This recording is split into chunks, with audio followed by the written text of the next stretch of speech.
नमस्कार दोस्तों, मैं प्रदीप सोनी मनोविज्ञान की लाइव क्लासेज में आपका स्वागत करता हूं। दोस्तों काफ़ी समय हो गया हमें लाइव क्लास से आपसे जुड़े हुए, तो दोस्तों अब समय मिला हुआ है तो रेगुलर आप लोग मनोविज्ञान की लाइव क्लास का आनंद लीजिए। और दोस्तों आज हम जो स्टार्ट करने वाले चैप्टर है मनोविज्ञान में अधिगम चैप्टर को स्टार्ट करने वाले हैं। दोस्तों जो अधिगम चैप्टर है इतना इंपॉर्टेंट चैप्टर है कि एग्जाम में शिक्षण विधियों सहित इस चैप्टर में से कम 15 से अधिक प्रश्न आते हैं। दोस्तों अधिगम, मेरे कहने का मतलब ये नहीं 15 क्वेश्चन मनोविज्ञान में आ रहे हैं। दोस्तों आप अधिगम चैप्टर को यदि सीख के जाते हो तो समझ लेना आप पेपर में 15 प्रश्नों को सही करोगे, क्योंकि अधिगम चैप्टर 1-2 घंटे के चैप्टर नहीं है दोस्तों, कम से कम ज़्यादा 20 से 25 घंटे कम से कम अधिगम चैप्टर को समझने में चाहिए। तो दोस्तों रेगुलर हमारे साथ बने रहिए और आप लोग सीखते चले और बिल्कुल सीखने का प्रयास करना है। दोस्तों स्टार्ट करते हैं आज का चैप्टर अधिगम। दोस्तों अधिगम का प्रश्न पेपर में आया हुआ है कि अधिगम का अर्थ क्या है। देखो मित्रों, 2 ऑप्शन मिलते हैं अपने को। एक ऑप्शन मिलता है सीखना, क्या दोस्तों, सीखना, और एक ऑप्शन मिलेगा दोस्तों जल्दीबाजी में नहीं करना है, एक ऑप्शन मिलेगा दोस्तों करके सीखना। वैसे अधिगम का सीखना होता है और करके सीखना भी है। दोस्तों इन दोनों में परफेक्ट ऑप्शन कौन सा है? परफेक्ट, बिल्कुल क्लियर। कहने का मतलब है कि जल्दीबाजी में ऑप्शन में प्रश्न आ गया अधिगम है, ऑप्शन में आ गया सीखना, समझना, लिखना, करके सीखना। आप लोगों ने जल्दीबाजी में करके सीखना ऑप्शन पे नहीं गए। दोस्तों बिल्कुल ऑप्शन दोनों हैं, पर लेकिन एग्जामिनर क्या चाहता है, बच्चा कैसे सीखता है? बिल्कुल सीख रहा है, मैं आपको सिखा रहा हूँ, सीखेगा, सुन करके सीखेगा, चल करके सीखेगा, लिख करके सीखेगा, बोल करके सीखेगा। पर लेकिन दोस्तों सबसे ज़्यादा जो प्यारा, बिल्कुल जिसको कहते हैं इंपॉर्टेंट ऑप्शन, वो राइट आंसर होगा दोस्तों कौन सा? करके सीखना। यदि प्रश्न आता है अधिगम करते करके सीखना, दोस्तों इसको हम क्रियात्मक अधिगम भी कह सकते हैं। ध्यान रखना दोस्तों, क्रियात्मक अधिगम, करके सीखने का अर्थ को एक शब्द में कह सकते हैं हम, जिसको हम कह सकते हैं दोस्तों क्या? क्रियात्मक अधिगम। दोस्तों जो एक इंपॉर्टेंट प्रश्न पेपर में आपको पहले भी क्लियर कर चुका हूँ कि अधिगम जो होता है, अधिगम जो होता है दोस्तों, यदि आपसे प्रश्न पूछे कि अधिगम सरल से कठिन की ओर या कठिन से सरल की ओर, बहुत अच्छा प्रश्न है दोस्तों ये, सरल से कठिन की ओर या कठिन से सरल की ओर। देखो आराम से सीखने का प्रयास करना, सरल से कठिन की ओर। जब हम लोग शिक्षण विधि या हम लोगों ने बीएड या बीएसटीसी किया हुआ तो उस समय हमने पढ़ा था कि अधिगम होता है, और हमको अध्यापक ने, जो भी हमारे दक्ष अध्यापक थे, कुशल अध्यापक थे, उन्होंने सिखाया था सरल से कठिन की ओर। दोस्तों वो बच्चे का, बालक का सीखने का स्वाभाविक क्रम है। बालक किस प्रकार से सीखना चाहता है, बालक किस प्रकार से सीखना चाह रहा है, अर्थात बालक का सीखने का स्वाभाविक क्रम, बालक का सीखने का स्वाभाविक क्रम, कि बच्चा किस प्रकार से सीखना चाहता है, कि बच्चे की सीखने की प्रथम अवस्था, बच्चे की सीखने की प्रथम अवस्था कौन सी दोस्तों? सरल से कठिन की ओर। पर लेकिन दोस्तों याद रखना, यदि आपसे प्रश्न पेपर में पूछा गया है कि अधिगम होता है तो दोस्तों राइट आंसर होगा उसका अधिगम का हमेशा कठिन से सरल की ओर। क्योंकि दोस्तों आज आप लोगों को रीड की तैयारी करनी है, रीड की तैयारी करनी है, अध्यापक बनना है, सीटेट की तैयारी करनी है। दोस्तों सिलेबस जो आपके सामने वो सरल नहीं है, कठिन है। क्या है दोस्तों? कठिन है। ऑटोमेटिक आज आपने साइकोलॉजी पढ़ा, हिंदी पढ़ा, संस्कृत पढ़ा, धीरे धीरे आप लोग पढ़ते गए, एसएस पढ़ा या मैथ पढ़ा, विषय वस्तु कठिन, लेकिन सिलेबस में 20-25 चैप्टर हैं तो उनको आप कठिन से धीरे धीरे सरल बना सकते हो। आज बाइक चलाना सीखना है दोस्तों, बाइक चलाना आसान नहीं है, कठिन है, क्योंकि वो धीरे धीरे अभ्यास के माध्यम से, किसके माध्यम से मित्रों? अभ्यास के माध्यम से वो विषय वस्तु क्या हो जाती है? सरल हो जाती है। ये चीज़ आप लोगों को याद रखना है कि जो अधिगम होगा, आज खाना बनाना सीखना है किसी बच्चे को, तो दोस्तों वो सरल नहीं है, वो क्या है? कठिन है। और जो वो कठिन से सरल होगा दोस्तों, वो सिर्फ किसके माध्यम से? अभ्यास, किसके माध्यम से? अभ्यास या प्रशिक्षण या अनुभव, इनके माध्यम से अधिगम को सरल बनाया जा सकता है। पेपर में आ जाए, अधिगम को सरल बनाया जा सकता है अभ्यास के माध्यम से, प्रशिक्षण के माध्यम से, अनुभव के माध्यम से। राइट आंसर होगा उपरोक्त सभी। दोस्तों इन तीनों में से एक आ जाए, 3 ऑप्शन अलग अलग हो तो इन तीनों में से आप बिल्कुल कर सकते हो, क्योंकि थॉर्नडाइक ने जो बल दिया दोस्तों किस पर दिया है? अभ्यास पर बल दिया है। जो मैं आपको सिखाने जा रहा हूँ, सीखने का प्रयास करना, क्योंकि अधिगम जो चैप्टर है दोस्तों बहुत काफ़ी लंबा चैप्टर है, बहुत सारे शब्द आएंगे इसमें सीखने को आपको मिलेंगे, एक एक शब्द को क्लियर करते चलना है। अभी हमने सिर्फ पढ़ा है कि अधिगम है, करके सीखना और अधिगम को वास्तविक करते हैं कठिन से सरल की ओर। पर लेकिन बच्चा जो सीखना चाहता है वो सरल से कठिन की ओर। दोस्तों एक चीज़ और सीखना चाह रहा हूँ मैं आपको, प्रश्न आपको अच्छे सीखना है, क्योंकि यहाँ से शिक्षण विधियों में आपसे प्रश्न पूछे जाएंगे कि अधिगम की सीखने की स्थिति। पेपर में अधिगम नहीं आएगा दोस्तों, सीखना आएगा कि अधिगम की स्थिति कितनी, 2। अधिगम की जो स्थिति है वो कितनी दोस्तों, 2 प्रकार की। अधिगम की या सीखने की स्थिति दोस्तों कितने प्रकार की, 2 प्रकार की। बालक किस प्रकार से सीखना चाहता है दोस्तों, एक है सकारात्मक, क्या दोस्तों, सकारात्मक, और एक आंसर दोस्तों आपके सामने नकारात्मक। ये बच्चे अधिगम के प्रकार नहीं है, एक बात ध्यान रख लेना, ये अधिगम के प्रकार नहीं है, ये बच्चे की सीखने की क्या है दोस्तों, स्थिति, सकारात्मक और क्या, नकारात्मक। बच्चा जो सीख रहा है सकारात्मक पॉजिटिव चीज़ भी सीखता है, नकारात्मक भी सीखता है। आपके छोटे बच्चे होंगे, क्लास में देखे होंगे, कुछ बच्चे पॉजिटिव चीज़ सीखते हैं, नेगेटिव, कुछ बच्चे दोनों चीज़ों को सीखते हैं। प्रश्न दोस्तों आपसे प्रश्न पूछे कि अधिगम कि बच्चे की सीखने की जो तीव्र स्थिति होगी, तीव्र स्थिति, क्या आंसर आएगा दोस्तों, नकारात्मक। एक बच्चा पॉजिटिव चीज़ों को बहुत जल्दी नहीं सीखेगा, सबसे पहले जो बच्चा तीव्र सीखेगा दोस्तों क्या, नकारात्मक। एक छोटे बच्चे को आप पोएम याद करने को दो दोस्तों, 1 दिन हो सकता है, 2 दिन हो सकता है, 3 दिन हो सकता है, पर लेकिन दोस्तों कोई सॉन्ग जल्दी सीखेगा, किसी चीज़ को जल्दी अपसेट करेगा, पर लेकिन पढ़ाई से जो संबंधित जो पॉजिटिव है बच्चे के लिए, उसको बच्चा धीरे धीरे सीखेगा। तो दोस्तों जो तीव्र अधिगम होगा वो कौन सा होगा, नकारात्मक। इस प्रकार से दोस्तों मैं एक बात करता हूँ आपको सीखने की, एक आपने सोचा होगा दोस्तों औपचारिक और अनौपचारिक। देखो दोस्तों एक अधिगम की स्थिति है औपचारिक और कौन सा दोस्तों, अनौपचारिक। औपचारिक का मतलब होता है दोस्तों क्लास के अंतर्गत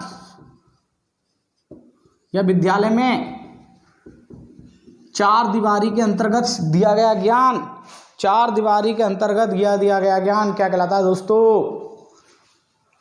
औपचारिक अधिगम। अनौपचारिक क्या दोस्तों, अनौपचारिक क्लास के बाहर, किसके बाहर दोस्तों, क्लास के बाहर, विद्यालय के बाहर, अर्थात 4 दीवारी के बाहर, विद्यालय के बाहर जो अधिगम है बच्चा सीखेगा विद्यालय के बाहर। क्या आंसर होगा दोस्तों, विद्यालय के बाहर। विद्यालय के बाहर का मतलब दोस्तों बालक कहाँ से सीखेगा, समाज से, कानून, राष्ट्र के नियम, सिद्धांत, अनुशासन। दोस्तों जो अधिगम की स्थिति है औपचारिक कहलाती है और अनौपचारिक। अब आप दोस्तों एक चीज़ सीखने का प्रयास करना, यहाँ पर जो आएगा शिक्षक आएगा, औपचारिक में क्या आएगा, शिक्षक, और दोस्तों यहाँ अनौपचारिक में आएंगे माता पिता। क्या आएंगे दोस्तों, माता पिता, रिश्तेदार, माता पिता, रिश्तेदार। अब आपसे प्रश्न आ जाए पेपर में कि इन दोनों में से बच्चे की जो सीखने की स्थिति होगी, इनमें से बच्चे की सीखने की जो तीव्र स्थिति होगी, देखो दोस्तों क्लास के अंतर्गत और एक क्लास के बाहर, मतलब विद्यालय के अंतर्गत और विद्यालय के बाहर। देखो दोस्तों एक बात याद रखना, अब आपके दिमाग में ये जा रहा होगा कि बच्चा यहाँ से सीखेगा तीव्र, दोस्तों नहीं, जो बच्चे की सीखने की स्थिति होगी वो तीव्र कहाँ से होगी, विद्यालय के अंतर्गत। यदि विद्यालय में 1 + 2 = 4 पढ़ाया गया उसके अध्यापिका ने, और आपने कहा कि 1 + 2 = 3 होते हैं, अध्यापक गलत नहीं होगा, अध्यापक गलत नहीं होगा, आप लोग गलत हो जाओगे, क्योंकि बच्चा क्या कहता है कि जो मेरी मैम ने, जो शिक्षक ने सिखाया वो सही है, आप गलत हो। इसका मतलब बच्चा सीख रहा है तीव्र गति से, विद्यालय के अंतर्गत सीखा हुआ ज्ञान बच्चे को तीव्र अधिगम कहलाता है। और बच्चा विद्यालय के बाहर हाँ, पर लेकिन तीव्र नहीं होगा दोस्तों। यदि प्रश्न आ जाए औपचारिक और अनौपचारिक, इनमें से दोस्तों सर्वाधिक, क्या दोस्तों, सर्वाधिक जो बच्चा सीखेगा सर्वाधिक अधिगम की स्थिति होगी, औपचारिक और अनौपचारिक, इन दोनों में से दोस्तों क्या आंसर होगा, अनौपचारिक। तीव्र पूछता है दोस्तों क्या कहलाएगा, औपचारिक कहलाएगा। इसी प्रकार से दोस्तों अधिगम की स्थिति हम और भी पढ़ लेते हैं। दोस्तों आपने सुना होगा वांछित, क्या दोस्तों, वांछित, और दोस्तों क्या, अवांछित अधिगम। ये दोस्तों वांछित, वांछित का मतलब इच्छा के अनुसार सीखा हुआ ज्ञान। बच्चे ने 10th क्लास पास की, बच्चे का पॉलिटिकल साइंस में बहुत इंटरेस्ट है और आपने बच्चे को उसकी इच्छा के अनुसार पॉलिटिकल साइंस दिलाया हुआ है, या बच्चे का मैथ पढ़ने का शौकीन है, बच्चा पेंटर बनना चाहता है, कवि बनना चाहता है, इच्छा के अनुसार सिखाया हुआ ज्ञान, वांछित अधिगम। अवांछित का मतलब दोस्तों दबाव डालकर, जबरदस्ती, बच्चे का मैथ में इंटरेस्ट नहीं है, आप उसको इंजीनियर बनाना चाहते हो, अवांछित अधिगम। बच्चे की पेंटिंग में रुचि है। तारे जमीन पर एक मूवी आई थी, आप लोगों ने देखा होगा। बच्चा बिल्कुल पेंटिंग का शौक है, पर लेकिन उसके माँ बाप उसको इंजीनियर क्षेत्र में भेजना चाहते हैं। दोस्तों अवांछित जबरदस्ती सिखाया हुआ ज्ञान अधिगम कहलाता है। दोस्तों क्या? अवांछित अधिगम। बच्चा 10th क्लास पास कर लेता है, आप चाहता है कि मेरा बच्चा सीए बने, कॉमर्स से दिला रहे हो, पर बच्चे का ज्ञान किस में दोस्तों? आर्ट्स में। बच्चा मैथ लेना चाहता है और आप उसको आर्ट्स दिला रहे हो, तो दोस्तों कहने का मतलब ये जबरदस्ती सिखाया हुआ ज्ञान क्या कहलाएगा? अवांछित। और उसकी रुचि और अभिरुचि, दोस्तों रुचि और अभिरुचि, अभिरुचि जन्मजात होती है दोस्तों, याद रखना। जो बच्चे के अंतर जन्मजात होगी अभिरुचि, और रुचि होती है दोस्तों बाह्य, अर्जित की जाती है माता पिता के अनुसार, रिश्तेदारी के अनुसार, दोस्तों के अनुसार। जो कहलाएगी दोस्तों वो क्या कहलाएगी? अवांछित कहलाएगी। तो दोस्तों यदि इसमें से आपसे तीव्र पूछता है कि बच्चे की तीव्र अधिगम जो स्थिति कहलाएगी दोस्तों क्या कहलाएगी? वांछित कहलाएगी। और दोस्तों अवांछित जो अधिगम है, जबरदस्ती सिखाया हुआ ज्ञान, बच्चे पर थोपा हुआ ज्ञान क्या कहलाएगा? अवांछित अधिगम। जैसे आप लोग रीट की तैयारी कर रहे हो सकता है मैथ साइंस वालों को जबरदस्ती संस्कृत पढ़नी पड़ रही है, लेवल दूसरी लैंग्वेज लेनी पड़ रही है, अवांछित अधिगम जबरदस्ती से आप लोगों को पढ़ना पड़ रहा है। दोस्तों एक आपकी इच्छा के अनुसार मिल जाए, आपका अधिगम बिल्कुल तीव्र होगा। इसी प्रकार से दोस्तों जो अधिगम की स्थिति दोस्तों एक शाब्दिक, क्या दोस्तों? शाब्दिक। और एक सुना होगा दोस्तों आपने अशाब्दिक। शाब्दिक का मतलब दोस्तों बोल करके, हाय हेलो बच्चे वेरी गुड, खड़े हो, जवाब देना, पुनर्बलन देना, किसी को बुला करके कहना, बोल करके, शाब्दिक अधिगम। अशाब्दिक का मतलब दोस्तों गर्दन हिलाना, हाव भाव, इशारों के माध्यम से। बच्चे को आपने एक तो बच्चे को कह के खड़ा किया, एक बच्चे को इशारों के माध्यम से ऐसे हाथ से बाहर निकाल दिया, दोस्तों क्या कहलाया? अशाब्दिक अधिगम। इन दोनों में से यदि आपसे पेपर में तीव्र अधिगम पूछता है कि तीव्र अधिगम होगा दोस्तों क्या कहलाएगा दोस्तों? वो शाब्दिक अधिगम कहलाएगा। क्या कहलाएगा दोस्तों? शाब्दिक अधिगम कहलाएगा। इसी प्रकार से दोस्तों एक जो अधिगम स्थिति होगा ये होगी दोस्तों मौखिक और क्या? लिखित। दोस्तों याद रखना, मैं जो मैं सिखा रहा हूं आपको, ये स्थिति इतनी सारी नहीं है, ये सिर्फ स्थिति 2 प्रकार की होती है। तो बच्चा सीख रहा है कि बच्चा किस प्रकार से सीख रहा है दोस्तों? मौखिक। मौखिक का मतलब प्रश्नोत्तरी विधि के माध्यम से सीखना, बोल करके सीखना, इंटरव्यू, मौखिक विधि। लिखित का मतलब दोस्तों लिख करके। अब आप भी बताओ दोस्तों कि जो बच्चे का तीव्र अधिगम होगा, अच्छा अधिगम होगा, वो मौखिक अधिगम होगा या लिखित होगा? दोस्तों आपको पता हुआ है कि जो लिखा हुआ ज्ञान होता है दोस्तों वो बिल्कुल स्थायी होता है। इसमें बच्चे का उच्चारण स्थान का मालूम चल जाता है कि शे का शे लिखा है, वे का वे लिखा है, यहाँ पर बोलने मालूम नहीं चल रहा है कि छोटी की मात्रा बड़ी की मात्रा है। दोस्तों जो तीव्र अधिगम होगा वो किसके अंतर्गत होगा? लिखित के अंतर्गत होगा। दोस्तों ये बच्चे की सीखने की स्थिति है, किसी भी प्रकार से हो सकती है। दोस्तों हम इसको और भी सीख सकते हैं। देखो दोस्तों कहने का मतलब ये कि सिर्फ यदि आपसे प्रश्न आता है पेपर में कि अधिगम की या सीखने की स्थिति कितनी होगी दोस्तों? 2 होगी, सिर्फ ओनली क्या? 2। सिर्फ इसके रूप हैं ये तो अलग। जैसे दोस्तों मैंने आपके सामने और लिख दिया मूर्त और अमूर्त। मूर्त और क्या दोस्तों? अमूर्त। क्या दोस्तों मैं इसको प्रत्यक्ष और अप्रत्यक्ष नहीं कह सकता क्या? प्रत्यक्ष और क्या दोस्तों? अप्रत्यक्ष।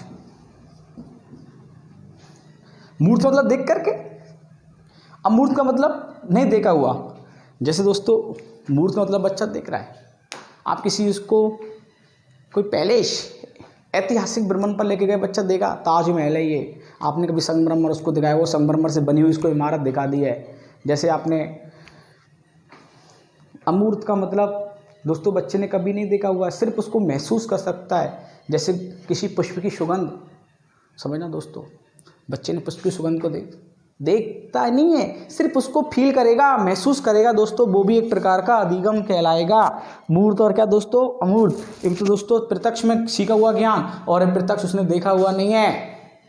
जैसे हमने बात कर दी, क्या बोलते हैं कि देश के प्रधानमंत्री ये हैं, हमारे भारत देश के प्रधानमंत्री, इनको हम जानते हैं अच्छे से, देखे हुए हैं, इनको हमने देख लिया, कभी पहचान भी लेते हैं, कभी अखबारों में आते हैं, टीवी में आते हैं, मोबाइल में आते हैं, मीडिया के माध्यम से, कभी किसी देश ब्रिटेन वगैरह का नाम, किसी प्रधानमंत्री, हाँ प्रधानमंत्री नाम सुना हुआ है, पर लेकिन हम उस व्यक्ति को नहीं जानते हैं कि ब्रिटेन का प्रधानमंत्री क्या है, कैसा है, नेपाल का कैसा है, सिर्फ हम भारतीय जो व्यक्ति वहीं तक सीमित हो गए।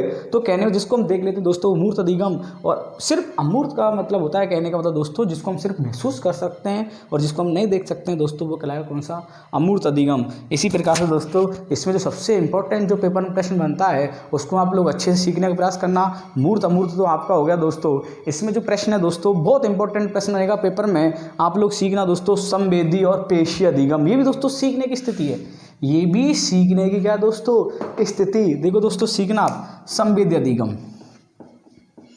संवेदीय अधिगम, और दोस्तों एक है दोस्तों कौन सा, पेशीय अधिगम। अच्छे से सीख लेना, प्रश्न पेपर में यहाँ से बहुत ज़्यादा बनते हैं। संवेदीय दोस्तों से चालू होता है, सिर से पैर की ओर, सिर से पैर की ओर। पेशीय पैर से सिर की ओर,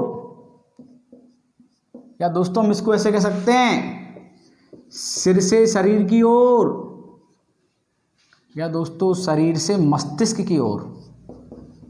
शरीर से सिर की ओर या दोस्तों किसकी ओर, मस्तिष्क की ओर। देखो दोस्तों संवेदी अधिगम याद रखना दोस्तों, संवेदीय क्या चीज़ है, पेशीय क्या है, क्योंकि हो सकता है पेपर में एग्जाम में उदाहरण के माध्यम से आ जाए। तो दोस्तों इस विषय वस्तु को आप लोग अभी क्लियर कर लेना। संवेदी अधिगम, संवेदी अधिगम सिर से पैर की ओर कहने का मतलब दोस्तों आपने मस्तिष्क के माध्यम से किसी विषय वस्तु को सोचना प्रारंभ कर दिया। एक घंटे 2 घंटे आपने खूब तर्क किया, चिंतन किया, मानसिक शक्तियों के बारे में सोचना प्रारंभ किया, किताब को लेकर पढ़ने लग गए आप लोग मस्तिष्क के द्वारा। मस्तिष्क के द्वारा किया गया ज्ञान आपके हाथ पैरों में ऑटोमेटिक परिवर्तन कर देता है दोस्तों, वो कहलाएगा कौन सा अधिगम, संवेदी अधिगम। एक स्थिति आप किताब पढ़ना स्टार्ट किया आपने, 1 घंटे 2 घंटे 3 घंटे आप लोग लगातार पढ़ रहे हो दोस्तों, एक ऐसी स्थिति आ जाएगी आपके शरीर में ऑटोमेटिक परिवर्तन होने लग जाएगा। दोस्तों सिर से प्रारंभ किया आपने पढ़ना, मस्तिष्क के माध्यम से पढ़ रहे हो आप, आपकी मानसिक क्रियाओं का प्रयोग कर रहे हो, ऑटोमेटिक आपके शरीर में हाथ पैरों में दर्द होना स्टार्ट हो जाएगा, आराम की आवश्यकता आपको महसूस होगी। कौन सा अधिगम दोस्तों, संवेदी। जहां आप सोचोगे, सोचने पर भी दोस्तों थकावट महसूस होती है, शरीर में परिवर्तन आता है दोस्तों, बालक के व्यवहार में किया गया परिवर्तन अधिगम कहलाता है। बालक के व्यवहार में किया गया परिवर्तन क्या कहलाएगा दोस्तों, अधिगम। और परिवर्तन भी कौन सा होगा दोस्तों, अपेक्षाकृत। इंपॉर्टेंट प्रश्न है दोस्तों, बहुत शानदार प्रश्न है ये। अपेक्षाकृत स्थायी परिवर्तन, अस्थायी नहीं, अपेक्षाकृत स्थायी परिवर्तन क्या कहलाता है दोस्तों, अधिगम कहलाता है। सीखने का प्रयास करना आप कि अधिगम को अपेक्षाकृत स्थायी परिवर्तन क्यों कहा गया है, क्या कारण है इसका। दोस्तों अधिगम प्रश्न आ जाए, अधिगम स्थायी होता है या अस्थायी होता है दोस्तों, ना तो स्थायी होता है ना ही अस्थायी होता है। आपने बच्चे को कुछ ज्ञान सिखाया, क्या वो स्थायी रह जाएगा, क्या नहीं दोस्तों, क्या वो अस्थायी रहेगा, नहीं। अपेक्षाकृत, अपेक्षाकृत का मतलब होता है आपने जो बच्चे को सिखाया हुआ है आप उससे अपेक्षा रख रहे हो कि मैंने जो सिखाया बच्चा सीखे। अपेक्षाकृत उन आपकी उम्मीदों को वो बनाए रखे। एक माँ बाप छोटे बच्चे को सिखा रहे कि बच्चा अनुशासन में रहे, किस में रहे दोस्तों, अनुशासन में रहे। माँ बाप अपेक्षा करते हैं कि आज जो रास्ता मैं बता रहा हूँ बच्चा उसी रास्ते पे चले, और जो दोस्तों यदि बता रहे तो वो स्थायी होगा, वो क्या होगा, स्थायी होगा, बच्चा सीखेगा, क्योंकि आप उससे उम्मीद कर रहे हो। आज मैं भी आपसे अपेक्षा रखता हूं कि जो मैं आपको रीट की तैयारी करा रहा हूं आप उसको मजे से पढ़े और आप बिल्कुल मेरे अनुसार चले। जिस तरीका से मैं पढ़ा रहा हूं वो चीज़ आप पर आनी चाहिए, पेपर में गलत नहीं होनी चाहिए। मैं भी आप लोगों से उम्मीद कर रहा हूं। तो दोस्तों वो कहलाता है अपेक्षाकृत स्थायी परिवर्तन। दोस्तों कुछ समय के लिए रहता है ये, इसलिए प्रश्न आ जाए अधिगम होता है बालक के व्यवहार में परिवर्तन, बिल्कुल होता है, पर लेकिन दोस्तों उससे ज़्यादा इंपॉर्टेंट ऑप्शन होगा अपेक्षाकृत स्थायी परिवर्तन। अपेक्षाकृत स्थायी परिवर्तन, तो क्या आंसर होगा दोस्तों इसका, अपेक्षाकृत स्थायी परिवर्तन। दोस्तों चैप्टर पर आओ, संवेदी अधिगम और कौन सा, पेशीय अधिगम।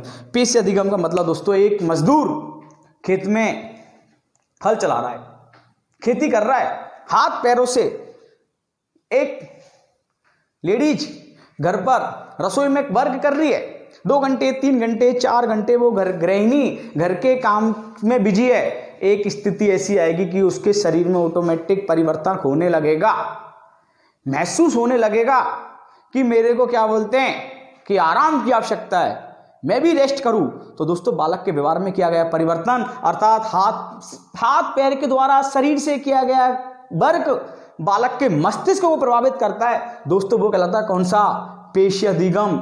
और दोस्तों सिर के माध्यम से, सोचने के माध्यम से किया गया जो अधिगम शरीर को प्रभावित करता है दोस्तों वो कहलाएगा कौन सा अधिगम, संवेदी अधिगम। दोस्तों आप लोगों ने स्टार्ट कर दिया कि रीट की वैकेंसी, सीटेट की वैकेंसी, शिक्षक बनना है, सोचना 2-3 घंटे हो गए, पढ़ना स्टार्ट कर दिया, ऑटोमेटिक परिवर्तन आपके हाथ पैरों में दोस्तों अधिगम कहलाया कौन सा, संवेदी अधिगम। बिल्कुल वर्ग चालू करना प्रारंभ कर दिया, सड़कें बन रही हैं, आप भाग रहे हो, दौड़ रहे हो, ऑटोमेटिक आपके शरीर को महसूस हुआ, आपके मस्तिष्क को महसूस हुआ कि मेरे को रेस्ट की आवश्यकता है, मेरे ऑटोमेटिक शरीर में व्यवहार में परिवर्तन हो जाएगा दोस्तों कहलाएगा वो कौन सा अधिगम, पेशीय। या हाथ पैरों के द्वारा, हाथ पैरों के माध्यम से वर्ग जो भी किया बालक के मस्तिष्क को प्रभावित करता है वो कहलाएगा कौन सा, पेशीय अधिगम।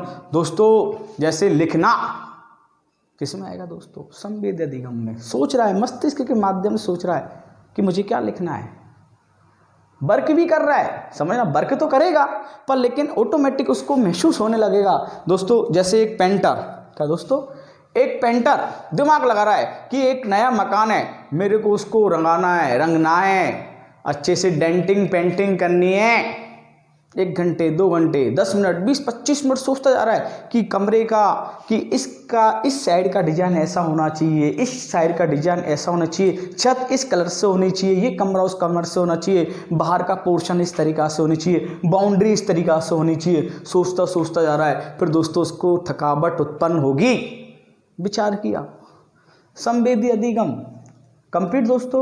अब वही पेंटर अपने मजदूरों से पूरे दिन भर सोच लिया, विचार कर लिया, बिल्कुल बस डेंटिंग पेंटिंग करने लग गया। जैसे उसने सोचा कि दीवार इस कलर से होनी चाहिए, छत ऐसे होनी चाहिए, सामने वाला पोर्शन इस तरीका से होना चाहिए, ये बगल की बालकनी इस तरीका से होनी चाहिए। अब हाथ पैरों से उसने चालू कर दिया डेंटिंग पेंटिंग करना। 3 घंटे 4 घंटे बिल्कुल करेंगे वो मजदूर, शरीर के द्वारा वर्क कर रहे हैं, ऑटोमेटिक उनको एक बार मस्तिष्क में फील होगा, उसके व्यवहार में परिवर्तन आएगा तो दोस्तों वो अधिगम कहलाएगा कौन सा, पेशीय अधिगम कहलाएगा।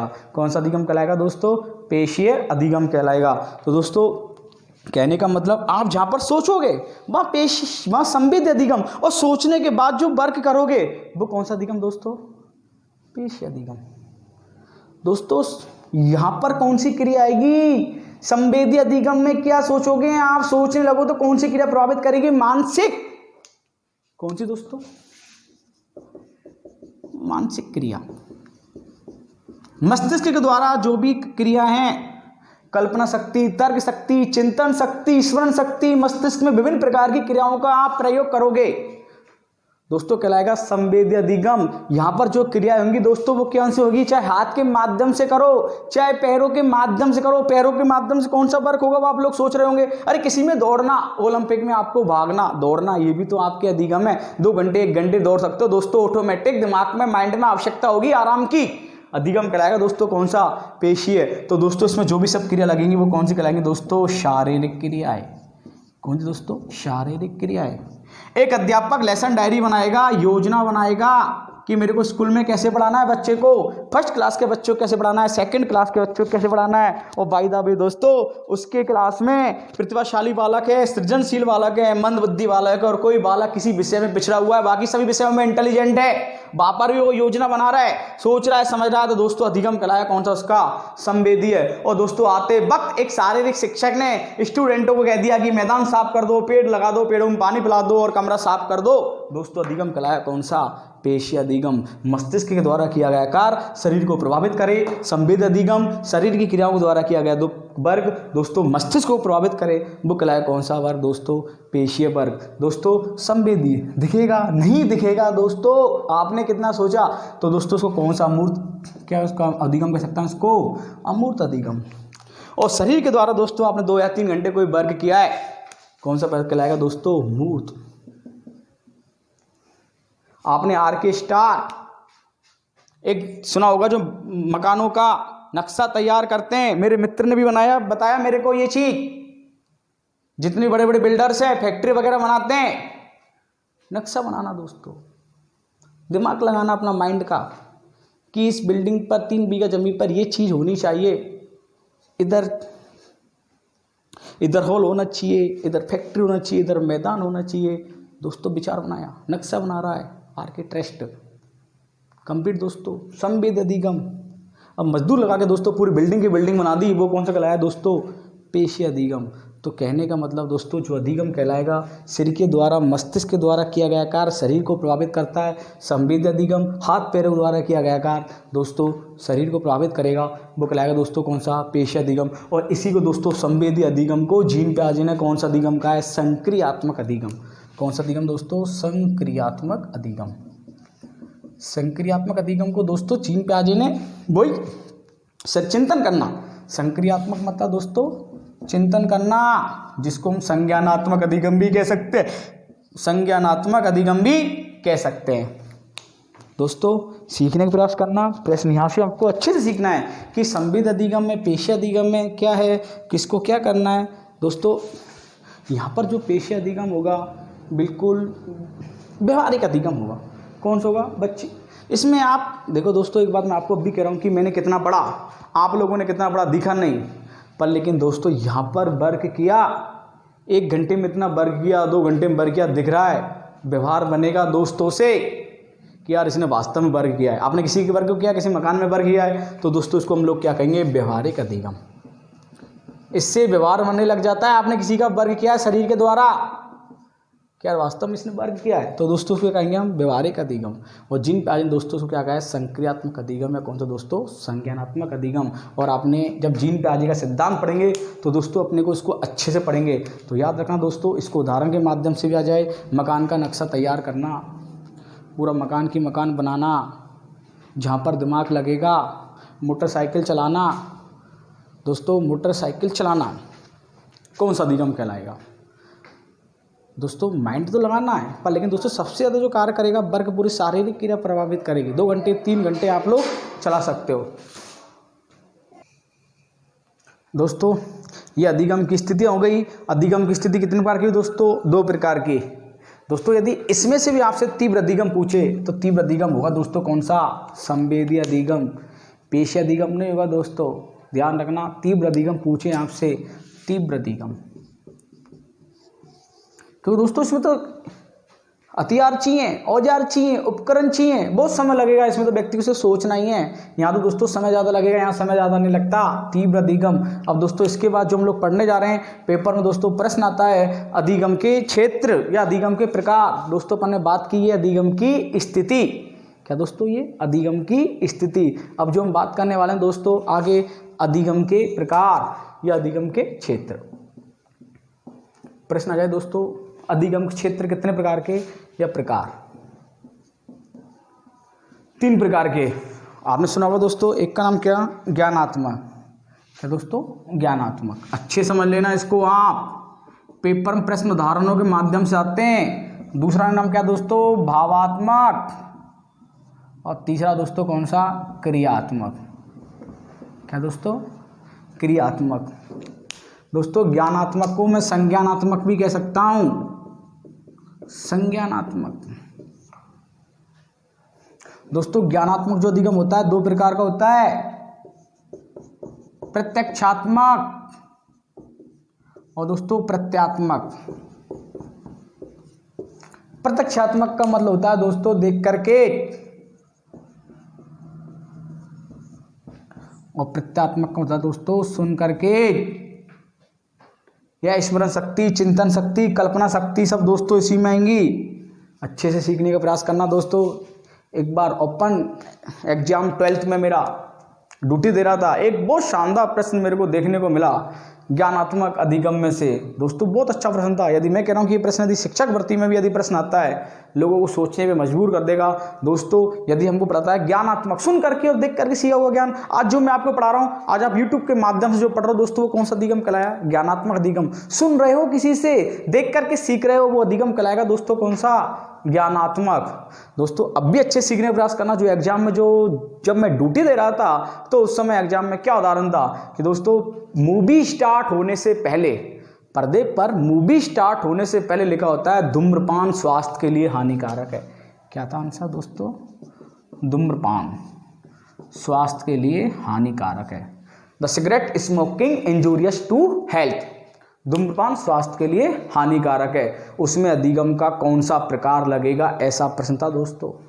मूवी स्टार्ट हुई दोस्तों, पर्दे पर लिखा साइड में, धूम्रपान स्वास्थ्य के लिए हानिकारक है, the cigarette smoking injurious to health.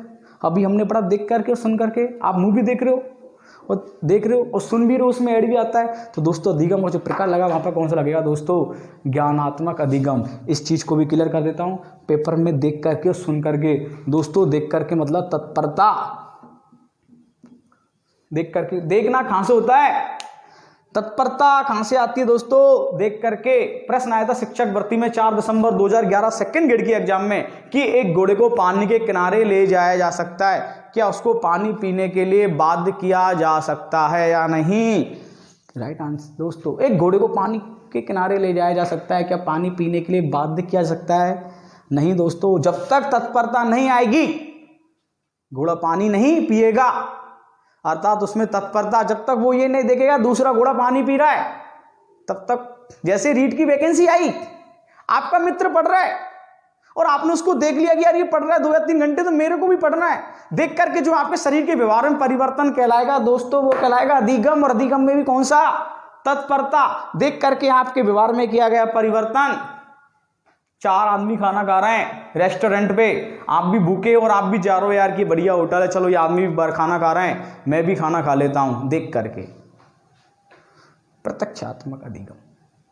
सुन करके आज आपने सुन लिया, मीडिया के माध्यम से, अखबार के माध्यम से रीट की वैकेंसी आई है, 40,000 वैकेंसी आई है, दोस्तों के माध्यम से सुन लिया। अब आप में ऑटोमेटिक एक क्या आई दोस्तों, जिज्ञासा। सुन करके जो बालक के व्यवहार में परिवर्तन होता है दोस्तों, वो कहलाता है क्या, जिज्ञासा।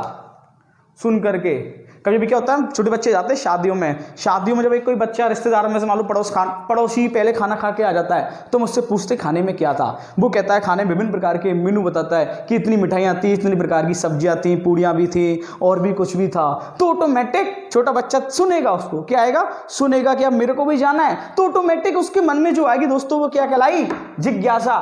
तो दोस्तों वो क्या कहलाएगा, कौन सा अधिगम दोस्तों, ज्ञानात्मक अधिगम। ज्ञानात्मक में दोस्तों कौन सा, प्रत्यात्मक अधिगम। सुन करके और देख करके सीखा हुआ ज्ञान दोस्तों क्या कहलाएगा, ज्ञानात्मक अधिगम। और दोस्तों अधिगम को जो प्रभावित करता है, परिपक्वता भी प्रभावित करती है। परिपक्वता, परिपक्वता किसको कहते हैं दोस्तों, बच्चा किसी से नहीं सीखता, ऑटोमेटिक सीखता है। एक बच्चे की निश्चित सीखने की आयु, एक बच्चे की निश्चित सीखने की आयु, बहुत इंपॉर्टेंट प्रश्न है परिपक्वता का, पेपर में कई बार आ चुका है। आप चाहते हो कि 1.5 वर्ष का बालक है ABCD लिखे, दोस्तों परिपक्वता नहीं आई, उसकी हड्डियों की उंगली को विकास नहीं हुआ है। आप चाहते हो मेरा 2-1.5 वर्ष का बालक बहुत अच्छे से बोले, मम्मी पापा वगैरह ABCD सब बोले, उसके कंठ का विकास नहीं हुआ है दोस्तों। ऑटोमेटिक जब जिस दिन उसके कंठ का विकास हो जाएगा, समझ लेना दोस्तों क्या होगा, उसके कंठ की परिपक्वता। जिस दिन उसकी उंगलियों को चलने लगी दोस्तों क्या कहलाएगा, परिपक्वता। दोस्तों अब भी मैं आपको याद रखा रहा हूँ, एक परिपक्वता साइड में दोस्तों याद रखना, एक परिपक्वता और एक शब्द ले रहा हूँ दोस्तों मैं आपके लिए, अधिगम। अच्छे सीखने का प्रयास करना आप लोग। परिपक्वता क्या है और अधिगम क्या है दोस्तों। परिपक्वता का अर्थ होता है कि बच्चा किसी से नहीं सीख के आता, ऑटोमेटिक सीखता है। एक कबूतर का बच्चा जब अंडे में से निकलता है, क्या उसको उड़ाना कोई सिखाता है क्या, नहीं दोस्तों, जन्मजात ऑटोमेटिक बच्चा सीखेगा। क्या कहलाएगा दोस्तों, परिपक्वता। एक मछली जल में तैर रही है, किसी से सीखी क्या, नहीं, पर लेकिन आप मछली की तरह जल में सीखोगे तैरना, अधिगम। जिसके माध्यम से बालक के व्यवहार में परिवर्तन आया, कोई व्यक्ति उसको सिखा रहा है, वो कहलाएगा क्या, अधिगम कहलाएगा दोस्तों। एक हिरन का बच्चा क्या जन्म लेते दौड़ लेता है क्या, नहीं दोस्तों, जब तक उसकी हड्डियों का विकास नहीं होगा। क्या हिरन को बच्चे को दौड़ना सिखाओगे क्या आप, नहीं। क्या सिंह के बच्चे को दौड़ना सिखाओगे क्या, नहीं दोस्तों। जन्मजात प्रवृत्ति है, और जन्मजात प्रवृत्ति कहती है जो बच्चा किसी से नहीं सीखता, ऑटोमेटिक सीखता है, वो कहलाएगा दोस्तों क्या, परिपक्वता। आज अब एक मनुष्य का बच्चा, छोटा बच्चा है, क्या सिंह की आवाज निकालेगा क्या, नहीं। मनुष्य की आवाज निकालेगा, किसी से सीखता है क्या, नहीं दोस्तों, उसकी स्वाभाविक प्रवृत्ति है। यदि आज मैं सिंह की आवाज निकालता हूं, बच्चा सिंह की आवाज निकालता है, मोर की आवाज निकालता है, कोयल की आवाज निकालता है, हिरन की आवाज निकालता है, कुत्ते की आवाज निकालता है दोस्तों, वो कहलाता है क्या, अधिगम। और मैंने आपको क्या कहा दोस्तों, अधिगम न तो स्थायी होता है और ना ही दोस्तों क्या कहलाता है, अस्थायी कहलाता है। अर्थात दोस्तों अपेक्षाकृत बालक के व्यवहार में परिवर्तन जो आपकी उम्मीदों को खड़ा करे, वो कहलाएगा दोस्तों कौन सा, अधिगम। अपेक्षाकृत स्थायी परिवर्तन। बस दोस्तों परिपक्वता और अधिगम में इतना सा अंतर है कि इसमें बच्चा क्या दोस्तों किसी से नहीं सीखता है, इसमें बच्चा को सिखाया जाता है, करके सीखना ये कहलाएगा। तो दोस्तों ये ना तो स्थायी होता है ना अस्थायी, अर्थात अपेक्षाकृत स्थायी परिवर्तन कहलाएगा। तो दोस्तों याद रखना आप कि मूवी स्टार्ट हुई, उस पर लिखा धूम्रपान स्वास्थ्य के लिए हानिकारक है। यदि जैसे मान लो दोस्तों मैं आज आपको विराट कोहली शतक लगा दिया और दोस्तों दर्शकों को अभिवादन कर रहा है, कौन सा अधिगम है दोस्तों? ज्ञानात्मक। आप उसको देख रहे हो, ऑटोमेटिक फील आ रहा है, उस आपके व्यवहार में परिवर्तन आया। विराट कोहली ने शतक लगाया, सचिन तेंदुलकर ने शतक लगाया, उसको देख के आप में फीलिंग आया कि यार वास्तव में इंडिया जीत गया, कोहली ने शतक लगाया, आपको खुशी आई, देख करके आई दोस्तों तत्परता।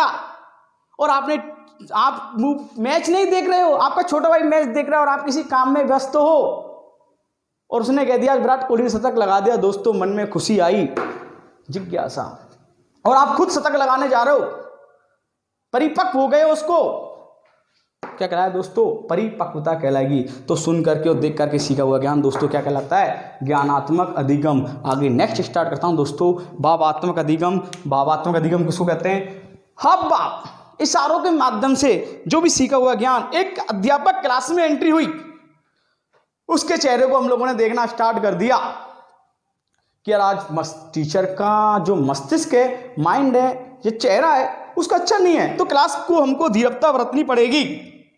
क्लास अध्यापक यदि क्लास के अंतर्गत खुशी खुशी एंटर कर रहा है, उसके चेहरे पर थोड़ी सी हल्की सी मुस्कान है, अतः गुस्सालू नहीं है, तो आप क्लास में हल्की सी थोड़ी चहल पहल भी कर सकते हो, दोस्तों से बातचीत भी कर लेते हो। आज आपको 10,000 रुपये की जरूरत है, शाम को आप पिताजी के माइंड को देखोगे, उसको मुख के चेहरे को देखोगे, यार मेरे पिताजी का माइंड कैसा, तभी आगे जाके कह सकते हो। नहीं दोस्तों, कहने की हिम्मत नहीं होती है। भावात्मक अधिगम, किसी की हाव भाव विचारों को, चेहरों को पढ़कर हुआ ज्ञान दोस्तों क्या कहलाता है? भावात्मक अधिगम कहलाता है। हम कभी बड़ी बड़ी सिटियों में जाते हैं, बड़े लोगों के यहाँ पर जाते हैं, तो दोस्तों जब हमारी मेहमान नवाजी होती है तो वो लोग ऐसे नहीं कहते हैं चाय लेके आओ, ठंडा लेके आओ, इशारों में बात होती है दोस्तों, यू ऐसे कट वगैरह या बड़ा कहने का मतलब दोस्तों भावात्मक अधिगम, इशारों के माध्यम सीखा हुआ ज्ञान कहलाएगा दोस्तों कौन सा? भावात्मक। आगे रखता हूं दोस्तों बात को, क्रियात्मक, स्वयं करके। क्या दोस्तों? स्वयं करके, अर्थात मनोगत्यात्मक अधिगम भी बोलते हैं दोस्तों इसको। एक बच्चा जब आप छोटे थे उस समय, आज का समय ऐसा नहीं रहा दोस्तों, क्योंकि बच्चे किसमें व्यस्त रह गए दोस्तों? मोबाइलों में व्यस्त रह गए। पहले जो लाइफ था दोस्तों, क्रियात्मक अधिगम बच्चे खूब किया करते थे। जब खेलने जाते थे मैदानों में दोस्तों, मिट्टी से घर बनाते थे, ईंटों से घर बनाते थे कि मेरा घर ऐसा होगा। स्वयं करके सीखना, एक खिलौने को तोड़ना जोड़ना, वो भी एक अधिगम कहलाया दोस्तों कौन सा? क्रियात्मक अधिगम। जब दोस्तों बारिश का पानी आता था, लोग कागज की कश्तियां बनाते थे, जहाज बनाते थे दोस्तों, नाव बनाते थे, वो अधिगम कहलाता दोस्तों कौन सा? क्रियात्मक। आज दोस्तों जो पानी की कश्ती का जो स्थान ले लिया दोस्तों, वो बच्चों को किसने ले लिया? मोबाइल ने ले लिया दोस्तों। जो सब कुछ अधिगम कौन सा कहला रहा है? वो ज्ञानात्मक। दोस्तों एक पेपर में एक प्रश्न और देखने को मिला कि एक नृत्यांगना रंगमंच पर नृत्य कर रही है, एक नृत्यांगना रंगमंच पर नृत्य कर रही है, तो उस समय जो आप उसके नृत्य को देख रहे हो, तो आपका अधिगम कौन सा लगा दोस्तों? बताओ प्रश्न। दोस्तों आप लोग करोगे ज्ञानात्मक, मैंने बताया सुन करके और देख करके नहीं दोस्तों। जो नृत्य देखा जाता है, किसी के चेहरे के हाव भावों को देखा जाता है, उसकी मुख मुद्रिका को देखा जाता है। यदि कोई नायिका नृत्य कर रही है तो वीर रस का है, रौद्र रस का है, करुण रस का है, श्रृंगार रस का है, उसके चेहरे से उसकी झलक दिखती है दोस्तों, तो वो कहलाएगा कौन सा अधिगम? भावात्मक अधिगम। चाहे आप उसको ज्ञानात्मक, यदि भावात्मक अधिगम ऑप्शन में नहीं मिलता है, तब जाके आपको कौन सा अधिगम करना है? ज्ञानात्मक अधिगम। सिर्फ इतना सा याद रखना है कि हाव भाव जहां पर प्रदर्शन हो रहे, अंग संचालन, क्या आंसर आया दोस्तों? भावात्मक अधिगम। दोस्तों कैसा ही प्रश्न आ जाए पेपर में, पहले उसको पढ़ना है, सीखना है दोस्तों। बहुत समय मिलता है, ऐसा नहीं है कि समय नहीं मिलता। ये आरटेट जो आप लोग आज एग्जाम दे रहे हो, किसी समय इससे 10 साल पहले आरटेट 2011 में इसी पेपर को 90 मिनट मिलती थी दोस्तों करने के लिए, आज आपको 3 घंटे मिल रहे हैं दोस्तों, दुगना समय मिल रहा है दोस्तों। हम लोगों ने भी पास किया है, आप लोगों को भी आराम से कर सकते हो। तो दोस्तों इसको अच्छे सीखने का प्रयास करना, आपसे आगे भी मिलूंगा दोस्तों। आपको वीडियो पसंद आई है तो उसको आप लोग दोस्तों अपने से अच्छे मित्रों में शेयर करना अधिक से अधिक। और दोस्तों आगे भी मैं आपको इस अधिगम चैप्टर को, ये नहीं कि 30-35 मिनट में कंप्लीट हो गया, मैं आपको अभी कह रहा हूँ कि 20-25 घंटे चाहिए दोस्तों अधिगम चैप्टर को क्लियर करने के लिए, क्योंकि 10 से 15 प्रश्न यहाँ से दोस्तों आएंगे। दोस्तों आज की क्लास में इतना ही, आप इसको अच्छे से सीखो और आने वाली क्लास में दोस्तों नेक्स्ट क्लास का आप इंतजार करना। अब आपकी क्लास रेगुलर हुआ करेंगी। Thank you.